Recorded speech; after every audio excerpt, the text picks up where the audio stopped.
Tchalamouana n'est plus. De son vrai nom, Elisabeth Tchalamouana Mouidikai, née le 13 mai 1958 à Elisabethville, aujourd'hui on appelle Lubumbashi, est aussi appelée par les Congolais, Congolaises aussi, Mamou nationale, mère de la nation. Maman Tchalamouana a couffé à Kinshasa le 10 décembre 2022. Durant toute sa carrière musicale, elle a valablement défendu le rythme Moutouachi de la langue Chiluba au point qu'elle sera surnommée la reine des Moutouachi. Oui. Yango na linga Moutouachi loba, l'artiste ne meurt pas. Maman Tchalamouana n'a pas coufité. Ba œuvre na ye et zappé zo continuer. Maman Tchalamouana a coufité. A coufité. Ba malou ti le zobeta na ba fête. Malou. Le fait qu'elle soit épouse de Claude Machala n'est pas exact car il est légitimement marié à une autre femme depuis 1989 avec qui il partage 5 enfants. Donc, Claude Machala, azana bana na ye. Azana mwasi na ye oya bala légitimement. Claude Machala. Azana bana na ye 5, azana mwasi na ye oya bala. Claude Machala bota a bala. Azana bana 5. Donc, maman Tchalamouana ba bala na kité. Botika kwa mbrouiller biso na mboko. Quand tu as matanga to ke pesa papa Claude Machala. Bo pesa la famille. Claude Machala bala ki mama Tchalamouana ti. Bazali kaka ba mama mi bali ou bazali ba mama ba musicien nyonso tu ya Congo. Mama Tchalamouana mama Bilabe. Mama Tchalamouana ki. Mama Bilabe kokufa non te pardon mama. Betana. Luketu no wana pe ya ba teke. Tu as bien besoin. Mama Tchalamouana azokufa akufi kaka boy. Maman Tchalamouana azalaki malade. Après, Abika s'est rétablir. Mais, bon, on n'a pas le choix, c'est la mort. Hein? C'est la mort frappe partout. Tu es condamné Moutouté. Tu es Moutouté. Qu'est-ce qui fait que tous ceux qui sont grand artiste en Bokanabiso, ceux qui sont deuil na bango, ils ont beaucoup plus politisé. Tous ceux qui ont CC PPRD na FCC bango nde bazozode en charge. Le gouvernement va bango bazozode en charge. Mais non, on doit être sérieux. Maman Tchalamouana a servi d'abord le pays. Ba musique ya beta ti le loto mona Wikipédia et chaye et sika et wana et salé ba honneur na ba hommage c'est parce que elle a d'abord servi le pays.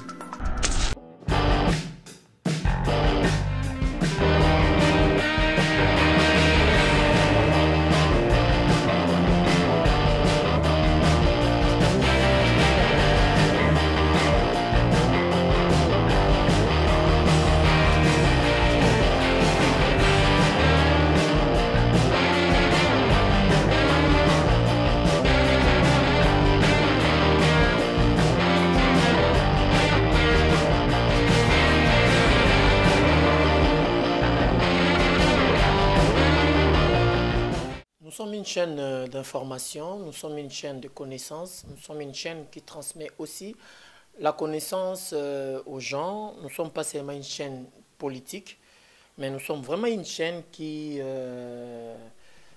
donne aussi des informations proprement dites, la connaissance, qui informe aussi et forme aussi les gens qui n'ont pas beaucoup d'informations sur des choses qu'on est en train de vivre dans ce monde. Fidèles téléspectateurs, bonjour. Bonjour, bonsoir, ça dépend de l'heure à laquelle vous accotez la bisso. Quand vous me voyez devant vos postes téléviseurs, dites-vous. Le simple monsieur, le simple réalisateur, le simple journaliste, ce simple monsieur veut dire quoi encore? Aujourd'hui, je ne suis pas venu plutôt attaquer Batu, ndenge bozo kanisanga na komina. Nga komi bongote, nga nazaka ka ndenge boyebi nazali, je suis là. Le promoteur, le préfet des disciplines, il y a IVPP, Institut de vérité Polélé. Voilà. Le quoi de l'autre, il y a IVPP, on va parler de Mamou nationale, Maman Tchalamouana. On va parler un peu d'elle pendant un peu de temps, ensemble avec les réalisateurs. audio, tout ce qui s'est passé na Katiwana, il y a Liwana ye, dernier audio na ye, oh non boyo kité, oh tous en possession na yango, tant azako lila, azako loba.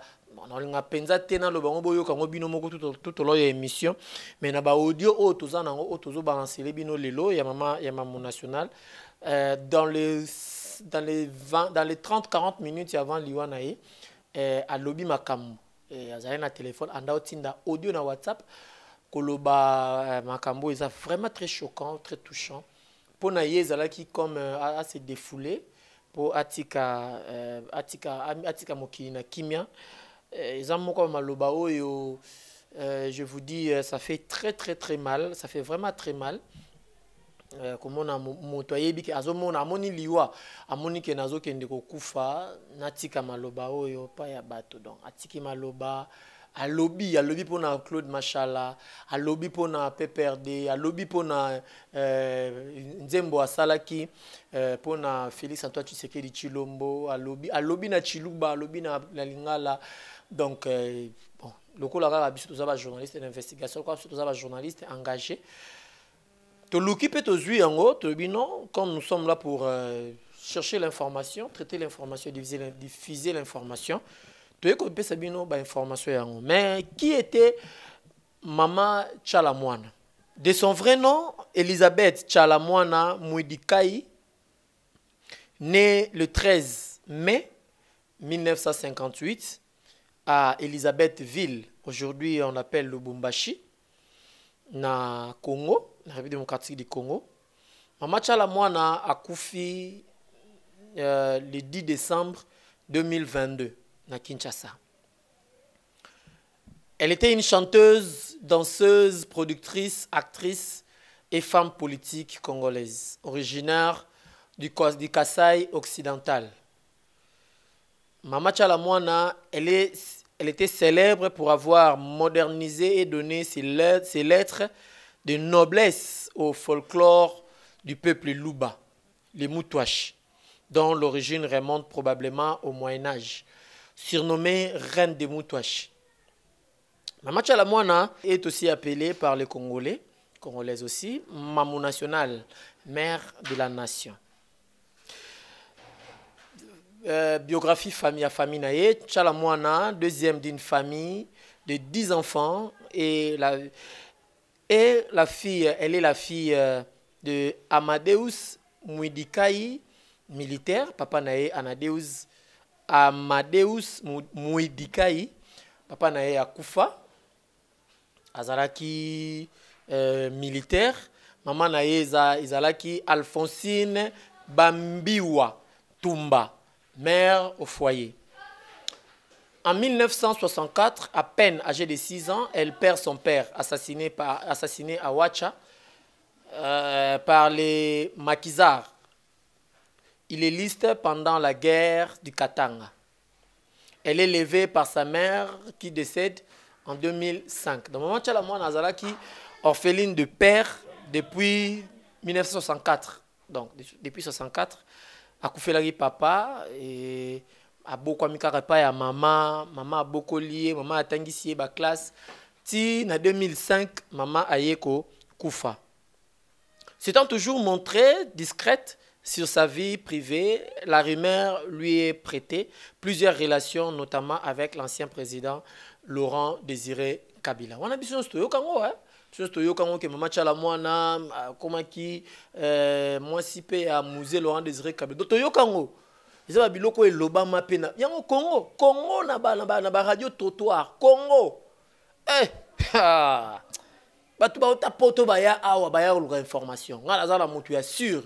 A ota poto aye pa oluka information aya otune me petit nanga. Eza ndenge nini? Petit nanga eza ndenge nini? Toyoki Maman Tchalamouana wa bima na musée et tout comme ça. Mes salutations à toi Motopamba. Motopamba. Double maître. Avocat supérieur. Natang nanga kombo na yote, mais na pesi yombote Emmanuel Gizanga Guyandika, politicien avéré, un grand et un bon politicien, le fils biologique et politique. Il y a Gizanga Cléophas, Ataba boy, ataba lobby, c'est toujours comme ça. Quand papa donne la succession, il faut toujours protéger en haut. Et l'Obama a maman tchala mwana azalaki moi si pe amusé Laurent Désiré Kabila. Ah, Congo. Elle n'a jamais été mariée. Maman tchala mwana tkala obalate. Le fait qu'elle soit épouse de Claude Machala n'est pas exact car il est légitimement marié à une autre femme depuis 1989 avec qui il partage 5 enfants. Donc, Claude Machala azana bana na ye. Azana mwasi na ye oya bala légitimement. Claude Machala. Azana bana na ye 5, azana mwasi na ye oya bala. Izangate tozotanga. Claude Machala bota a bala. Azana bana 5. Donc na mama tchala mwana babala na kité. Botika kwa mbruye biso na mboko. Quand je suis matanga toke pesa papa Claude Machala. Bo pesa na famille. Claude Machala bala ki mama tchala mwana tie. En 1997, de retour au pays après une vingtaine d'années passées à Paris, Tchala Mwana s'engage en politique. Épaulée par le président Laurent Désiré Kabila, elle fonde l'association REFECO, regroupement des femmes congolaises. De 2000 à 2002, elle siège comme députée au sein de l'ACLPT, Assemblée constituante et législative du Parlement de transition. On a une période, il y a M. Laurent Désiré Kabila, on sait que ça s'est passé comme ça. Elle devient ensuite présidente de la Ligue des femmes du PPRD. Ah, c'est ici maintenant que les bas blessent. Maman Tchalamouane. Azalaki P présidente, il y a Ligue des femmes, il y a PPRD, Parti du peuple pour la reconstruction et la démocratie. Parti politique créé en 2002 par le président Joseph Kabila. Fonction qu'elle occupe. Tiloninga Koufi, Azalaki présidente, il y a la Ligue des femmes, il y a PPRD. En 2011, elle est battue aux législatives dans la circonscription du Kananga, la ville de son enfance. L'élection fut, selon elle, truquée. Azuite, Azuakate na l'élection 2011, Makele le peuple na Kinawa ba truqué l'élection, baboyingana bima. Mais Azalaki président de la Ligue des femmes, il y a PPRD. Kabila c'est quelqu'un, hein? Kabila Azalaki moutoua, président de la Ligue des femmes na Azuite na l'élection. Tolobao, Tolobate. 2011 angonde yangwana Kabila bandongwana kana nananiti. Kombo ni nani? Na Tshisekedi. Hein? Maître Emmanuel Gizanga. Hein? Personne source nangai. 2011 yangwana ti. Sikoyo Tshisekedi mutakananga. Mama Tchalamwana mutakananga. Entake postlega akuna boy azuite. Papa nyoso kananga balingaka Tshisekedi. Oh maman Tchalamwana kenda kuna po ake neko triquer match. Yango azwakate ya lobi ono ba triquer élection na ngai nana go triquer. Mutu azalaki président ya Seni na minute wana azalaki mutu Kabila. Nani go triquer. Depuis son engagement politique, Tchalamwana est une chanteuse à succès des chants politiques et patriotiques. Oui, là nous sommes très d'accord. Là nous sommes d'accord. À Sala Nzembo Monko Oyo, si les loso les obeta na baba, bata mouvance, Tshisekedi c'était bazala d'accord na ngote. On a tout yebi. Son soutien au président Joseph Kabila lui vaut l'inimitié des opposants à ces derniers, en raison du boycott politique de ses concerts. Sa dernière production scénique à Paris date de 2010. Maman Tchalamwana ndinga zawana parce que andimaka na ekozala pembeni ya Kabila depuis 2010 atikala obeta suna potote. Obeta ndeni ba combattant ba telemi. En 2010 on a ba combattant ba yarat, ba ye ba lobby rien. Kabila faut dégage, Kabila faut longwa. Sikoyo Mama Tchalamwana aoyembela Kabila. Ba combattant ba lobby Kabila te. Depuis 2010 atikala obeta na potote. Heureusement zalaka muto Kabila. Heureusement bande ko liambonga PPRD. Et puis heureusement dans liambonga pays. Yango ande ko vivre bien.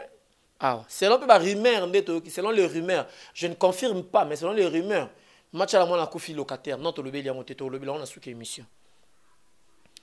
À partir des années 2000, Chalamwana, carrière musicale naïe. À partir des années 2000, Chalamwana assure elle-même la production de sa musique. Et à partir de 2008, celle de jeunes talents, notamment MG30, Tango, Koffi Olomide, l'ingénieur qui a abusé dans la chanteuse, le MG30, le coup la ko abusé dans la carrière na bango en fait, parce que MG30 l'a dit. Ils ont une interview où MG30 ça là que non, elle n'a pas pu supporter être à côté de grand Mopao, Koffi Olomide, Quadra Koraman, hein? VO ba hote ko bengana na Paris, mikolele kia na États-Unis ba hote ko bengana balobi a obeta te ba refoulé ba zongsi pour y azana passeport diplomatique, mais na kata passeport diplomatique visé za wana ya tourisme. VOP. Toi mama chala mwana to continuer comme mama chala mwana. Mama chala mwana abandé ko produire MG30, abandé ko produire pe Josidiena. Josidiena pe aleka pa Koffi. Mais et Simbati, il ne peut pas se dire Josidiena. Azala ne calme banga ne ko Simba kisi. C'est que ake pa Koffi. Et ko Simba ndengeni. Lula Chanda, Boss Bosombo, bango nyonso wana baza bato mama chala mwana a sala la production na bango. Et puis production ya suka oyo asali muto suka oyo asali avant kufa. Ezali Peter Komondwa dans la chanson Afrotopia. Peter Komondwa, mon pote, mon frère, donc je veux dire mon frère depuis Al de la Gombe, mon frère de tous les temps, mon artiste préféré. Donc yoso zo yemba na kanga mus na lobara, banzembo na to ko yemba ngo pe ata l'église. Mta productrice na yo yewana auti ko tikayo a akei. Donc mama chala mwana sala bi ma mo belé na produisa bi banzembo mo belé to yebi. Mama chala mwana a kufi na Kinshasa le 10 décembre 2022. Durant toute sa carrière musicale, elle a valablement défendu le rythme Mutwashi de la langue Chiluba au point qu'elle sera surnommée la reine des Mutwashi. Oui, Mama chala mwana yepena Mutwashi ou rien, Mutwashi ou rien. Donc ils étaient le rôle bango mutuma boya bima abwa ndo emba kipende awa kombo ni sunani Kanda Charme. Est-ce que beaucoup de ce qu'on tient à authenticité à la musique folklorique na biso franchement, hein? Obimina na style pende, mais tikala na style pende yipo comme star ozobeta musique folklorique que ça clip na Dubaï. On a beaucoup connu nos olingo laxabiso. Beaucoup connu nos olingo laxabiso. Ozoyemba Tata Londo nzambi wa kukwatise nani mama Londo nzambi wa kumvikile Swalami mama ngombe swalami mama ngombe. Ozoyemba banzembo kipende mais okomo ikokende ko sala clip na kendo sala clip na gungu. Kendo sala clip na Kandale, kendo sala clip na village. On se remonter d'origine na yo, on se peut sa valeur na culture na yo. Complexe. Moni complexe. Mama chala mwana atikala za complexité. Ayemba Mutwashi devant pas président. Si réellement, je dis bien si réellement Mouzé Laurent Désiré Kabila koyaka amoureux ya mama chala mwana. Mais ça par Mutwashi. Et ça par beauté na été, ça par Mutwashi. Luketu. Encore biso ba luba na Luketu.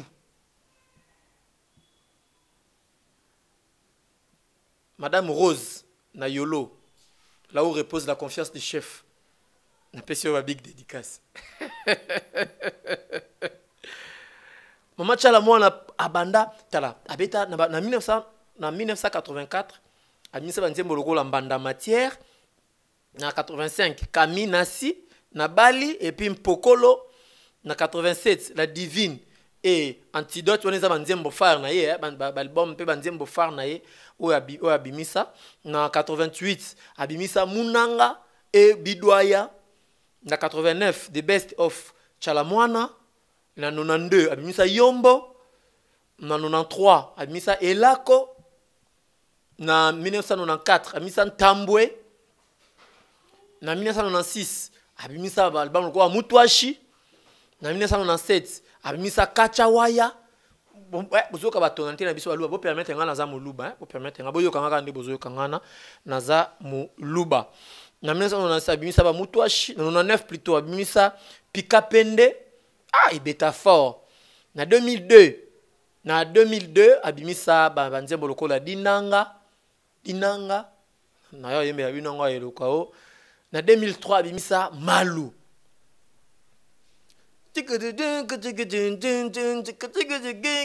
nzembo wana ti lelo ezala na succès yango nalinga mutu aloba l'artiste ne meurt pas Mama Tchala Mwana n'a pas koufité ba œuvre na ye eza pe zo continuer Mama Tchala Mwana koufité ba malu ti lelo ezobeta na ba fête malu dinanga ti lelo biso na ba matanga na biso ba maluba ba dai na biso ba luba attention na ba agence ba Western Union parce que ba luba za yo na ba téléphone ba nzembo ba luba ezobeta biso ba luba to lingaka Mama Tchala Mwana po azako rêver azako donc culture na biso zo mettre en valeur en 2006 albimisi Mamou National volume 2 et Makou 2 volumes Mamou National en 2007 albimisa Chikuna Fu en 2008 albimisa encore et toujours on est qui comme c'est confirmé que naza encore et toujours en 2009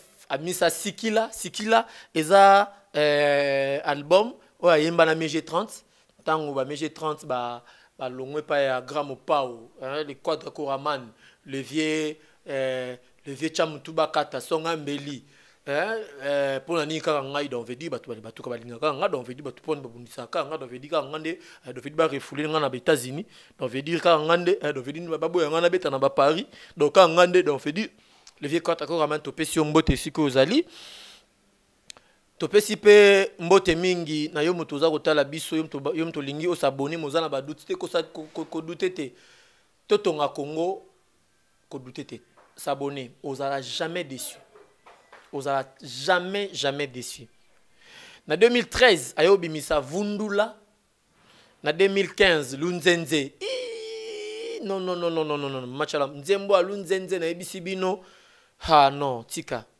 na 2016 abeti cours des grands na 2018 Mama Tchala Mwana ayo bimisa don de Dieu ayo beta chamoko don de Dieu wa peska sala ki featuring na ndeko na ye Mama Mbiliabel batu ba ndeko loba mboko na biloba loba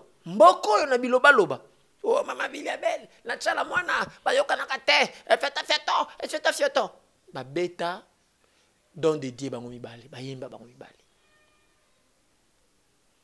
na matanga pe tout le monde Mama Mbiliabel azako se démerder souci alinga même pas koloba pour passer na motema bazali kaka ba mama mibale ou bazali ba mama ba musicien nyonso tu ya Congo Mama Tchala Mwana Mama Mbiliabel Mama Tchala Mwana ke Mama Mbiliabel kokufa non te pardon mama beta nan luketu no wana pe ya ba teke tu pe na besoin non ala muteke maître Mama Mbiliabel ala muteke Mama Mbiliabel ala muteke.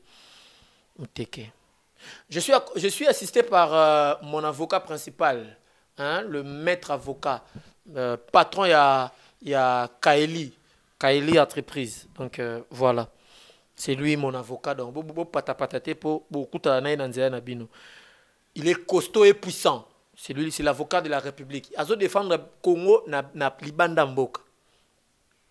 Mama Tchala Mwana azalape actrice na film na série na film oyo na 1989 azalaka actrice na film ya Falato ya Mamadou Cissé.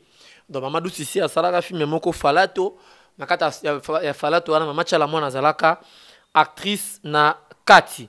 Alors batebele ba témoigner sur ye batebele ba témoigner sur ye surtout libanda ya mboka biso ne minene lekibiso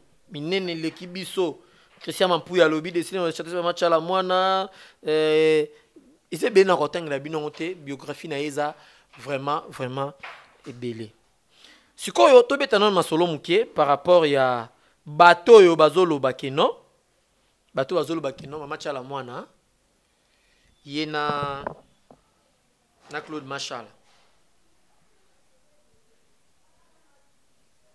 na lelipo excusez-moi. Dans les livres, Mama Chalamwana a beaucoup contribué dans la culture en Mboka na biso. Bato bazo kufa kaka boy. Mama Chalamwana azo kufa akufi kaka boy. Mama Chalamwana azalaki malade après abika se rétablir. Mais akufi kaka boy. Bon, on n'a pas le choix, c'est la mort hein. C'est la mort frappe partout. To condamné mututé. To lo bapé na mututé. Bato bazolo bamakambo Chalamwana yena nani yena Claude Machala yena Chalamwana papa Claude Machala babotate Mama Chalamwana mwana na ye oyo ya présenta c'est ma fille, c'est sa fille adoptive. C'est sa fille adoptive. Nati kabino botala nanu image oyo famille ya mama Chalamwana bazolela na kombe papa Claude Machala bazolela na yebi na makambo bazolela te mais boyoka et puis on se retrouve tout juste après.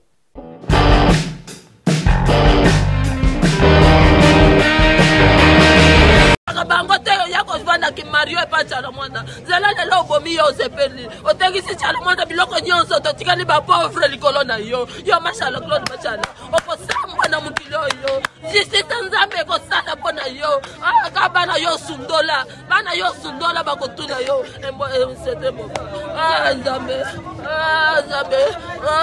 semeki na ngaye akofie nzambe Claude Machala ye ko chande kuna ngai na morgue na désert basinye mikanda nyonso ezalaka na famille ata mutu moko atikali ata mwana bebe akomona place bazokende pona nini yango atunite pona nini ata toza bizengi yango pe bakotelema mo sete boba nzambe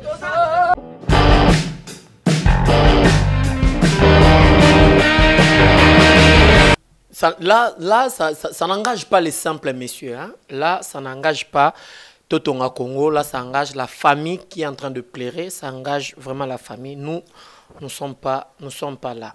Totonga Congo, eza kaka chaîne teo bozawa na pona ko tozawa na pona ko lobela pe politique, ko lobela pe mais tozawa na pona ba makambu nyonso soki actualité mimi biso na côté ya musique tozawa na biso ko avantage avec biso Totonga Congo eza ke biso to sala lokwa bangote omoni bango bazokende bazwa oyo même pas bakoki kozwa pona ko salir image biso to salir image ya mutu te biso tozawa na pona ko loba vérité pona ko informer bino population na biso ba téléspectateurs na biso ba fidèles téléspectateurs na biso. Donc comme il y a sous émission. Mais avant de cette émission, na lingito fongola moi parenthèse moko amukito kangango rapidement. Qu'est-ce qui fait que ba tout ceux qui ba koufi ba grand artiste ya mboka na biso ceux qui ba koufi ba deuil na bango ezokoma beaucoup plus politisé. Pourquoi? Toujours quand on a CC PPRD na FCC bango nde bazozode en charge. Gouvernement ba bango bazozode en charge. Mais non, on doit être sérieux. Mama Chalamwana a servi d'abord le pays. Ba musique ya beta ti le lotomo na Wikipédia echaye et sika echaye wana esale ba honneur na ba hommage nyonso c'est parce que elle a d'abord servi le pays. Laissez le gouvernement prendre les choses en main. Laissez le gouvernement. Botika peko kota na bikota kota. Botika koyoka biyoka yoka. Oh Claude Machala nda saliboy. Oh Claude Machala nda saliboy. Oh PPRD nda saliboy. Oh FCC. Oh Fachi na makambo yo sani. PPRD na liwa Mama Chalamwana yiko sala nini. Ils ont mort mutakufi akufi. Botika inconscience na bassesse. Tokotonga Congo na biloba loba na binote batu bozo loba bokomozwa ba image oyo esengeli même pas bokomyo panza. Mama Chalamwana tama kufa ki ayebisa kibino ke non mtabominga ezali Papa Claude mtabominga ezali IDPS mtabominga ezali FCC ayebisa kibino